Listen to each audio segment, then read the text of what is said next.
It's time for another edition of Smoke Break.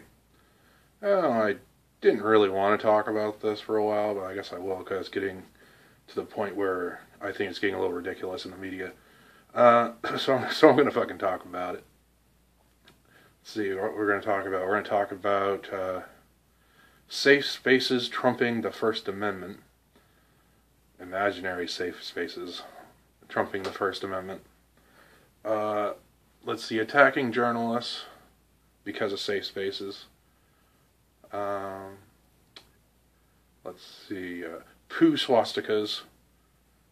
And let's see, racial epithets being yelled at people.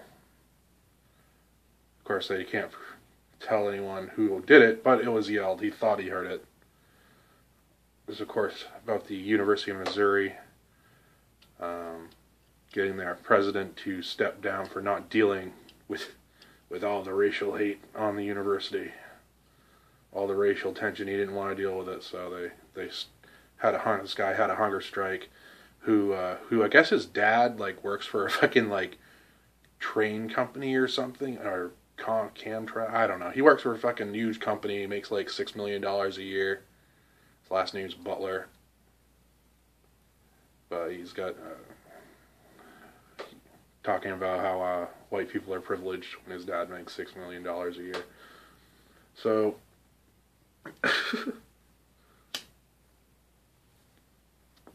first off, I don't live on anywhere near Missouri. I live in Maine, so I have no way of knowing what racial tensions were like and how many racial epithets get thrown out on a given night at the university. I have no idea. What I do find interesting about this whole thing is the supposed Poo-swastika. Apparently, an evil white devil with so much hate in his heart took a shit, and then he picked up the shit that he took and drew a swastika with his own shit in the bathroom. That's the supposed story.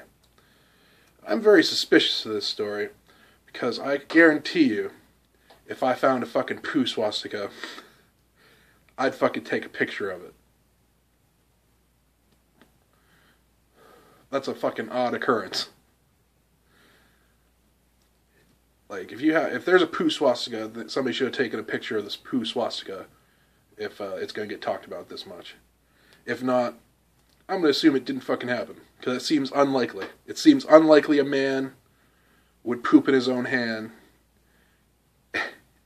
or take someone else's poop, which is even worse, and put a Poo-swastika in the bathroom. That seems unlikely. So then apparently we'll get down to racial epithets being hurled. Racial, the N-word, I guess, and whatever else. I'm sure there's other words that are supposedly being hurled at black people. And this guy who's on the hunger strike wrote an email or something to the president. So, how is this president supposed to deal with this, first of all? Did he even give him any information on how to deal with it?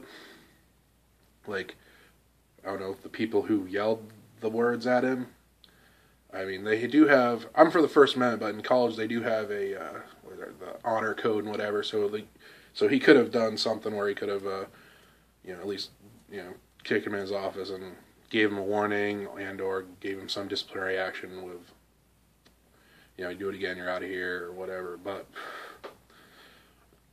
to just say that and then offer no proof and then go on a hunger strike because you're expecting him to catch the person or deal with this problem without you telling him who did it or anything, that's pretty fucked up. And then this company that this father works for is, I guess, a big stockholder, and that is George Soros. Of course, his ugly hands would be somewhere near this place. This fucking incident. So, let's just say I'm a little skeptical of the 1950 student protesters, whatever hashtag they're fucking using. Seems like this is going a little deeper, and They attacked some journalist because he came into a safe space.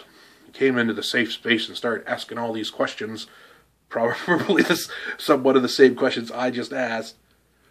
And basically this lady, this white professor named Click, I guess is her last name, she had to resign because she went and got the muscle to fucking move him out of there. And so she had to resign today from some position at the university. She was an assistant professor, but she was also the head of some club or some fucking thing at the university. So she had to resign that position, but I think she still has a job other than that. I'm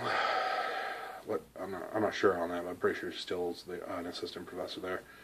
Let's see. Then we had the vice president of the student association come out on MSNBC today and start attacking the First Amendment, as the First Amendment was creating a hostile and unsafe learning environment for the students. That's right. Talking and speaking words is creating an unsafe environment for college students. Specifically, journalists asking questions about their little fucking bullshit protest.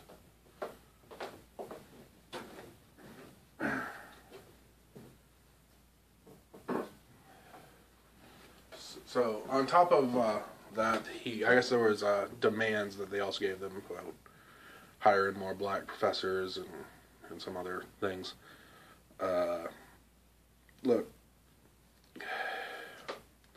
these students that are out there that are fucking trying to attack the First Amendment, you guys got to get a little bit thicker skin. In the real world, there's no imaginary safe spaces like we're playing tag, where we're not allowed to say words to each other.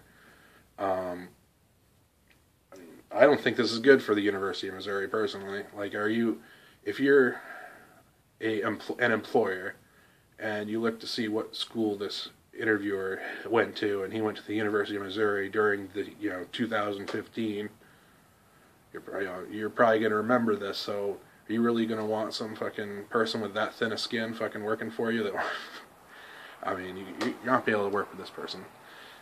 They're going to create drama and problems because they're learning how to be victims there, how to play the victim and press the fucking victim button to get something for free or get something done that they want. I'm the victim.